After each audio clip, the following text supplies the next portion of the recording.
Hi, this is Dr. Ife Okoronko at Beyond Beauty by Dr. O. Today I would like to talk about female sexual health. Let's talk about sex, baby. You know, everyone always focuses on male sexual health. In fact, we see commercials advertising all sorts of medicine about erectile dysfunction, etc. But no one really talks about female sexual health. And it's not uncommon, and I think we should discuss it a little bit. So, how do we define female sexual dysfunction? There's a lot of different criteria we use, and there are even some standardized tests and questionnaires. I like to use the Female Sexual Functional Index questionnaire personally. This questionnaire has been standardized. It's been clinically proven to be relevant in assessing a female's sexual health. Now remember, what composes this dysfunction, right? It's a lot of different factors that we have to look at. First of all, there's desire, the actual desire to have sex or libido. There's arousal. Can you get aroused? Do you orgasm? Is it painful? So all of these different attributes can be and should be evaluated when considering treatment for sexual dysfunction. So when I do the test, it comes up with a number, and this number has been standardized, and it allows me to have a very direct conversation with the patient. Everyone has different problems. You could be postpartum, in which case you might have low arousal or low desire. You could have a chronic illness like diabetes, for example. You could actually even just be stressed out. You know, I was talking to a very young girl just today, and she was telling me that she has trouble with orgasm. In fact, she really hasn't experienced much orgasm in her young life. And I said, you know what, I bet you it's more than just a physical attribute. What about the psychological components? And we talked a bit about that. And she agreed that there may be some psychological components that's adding to her stress. And of course, once you've had the problem, you can't stop thinking. You know, you're in the middle of the act and you're thinking to yourself, okay, let me keep this up, I'm getting aroused, this is good, and you start panicking, right? And then before you know it, you're done. So there's a lot of different factors to consider, and the good news is there are treatment options.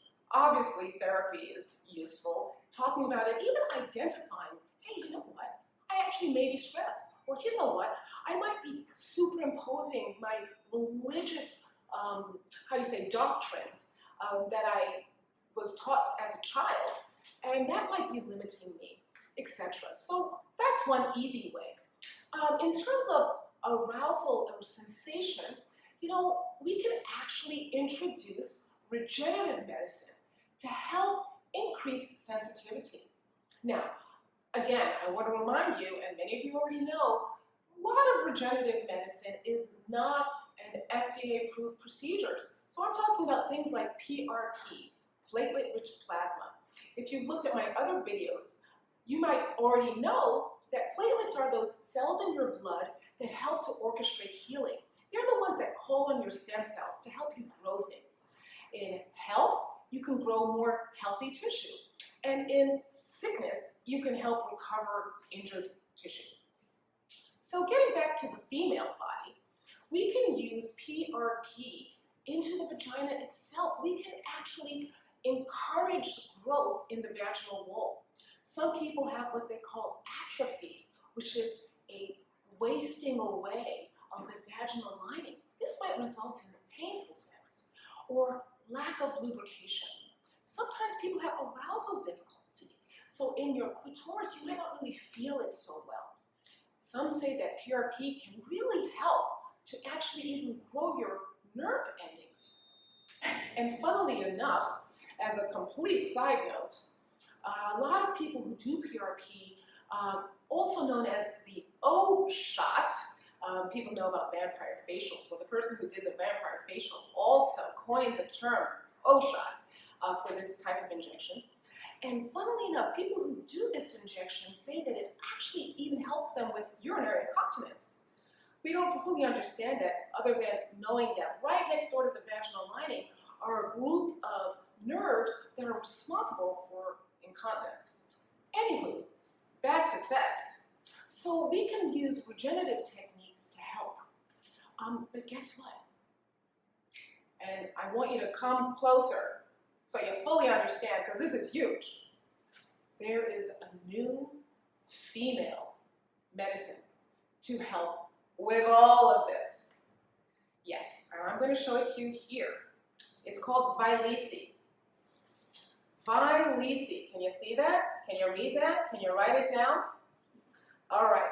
So, it's very interesting about this medicine because I use a compounding pharmacy called Tailor-Made Compounding, and they were able to compound the basic protein or peptide, which is a little piece of protein that's used to make this medicine, and it's called PT141.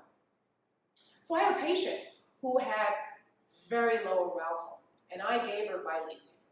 Well, actually it was PT141 back then.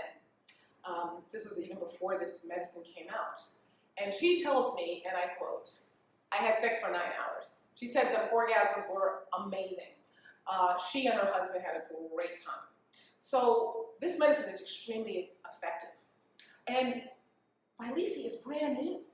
So they're encouraging people who may have some hypoarousal, loss of function, loss of desire, loss of ability to have orgasm, to get treatment. Get treatment. They're offering this incredible opportunity, which I have at my office here in New York at Beyond Beauty by Dr. O, 5 East 57th Street. I know, it's like blatant advertisement. So the opportunity to get you this, possibly for how much money, Dr. O? How about donut? 0. Yes, if you qualify, if you have the criterion, even if you have insurance for your first prescription, most patients, and I mean most, don't pay a thing. So, I guess we could even call it the Viagra for women. Ugh, I hate to advertise another medicine, but whatever. They have the V in common. So, if you think that you may have difficulty orgasming, difficulty with sensation, even pain or dryness, if you have low desire, then you actually might have a medical condition for which you deserve treatment. So come into Beyond Beauty by Dr. O. Give me a call. I can direct you to the Female Sexual Function Index. We can do the study. We can see if you qualify for this new amazing medicine, and we can get you better. So we've talked about sex, baby. Now go get it and have some. Go out there and get it.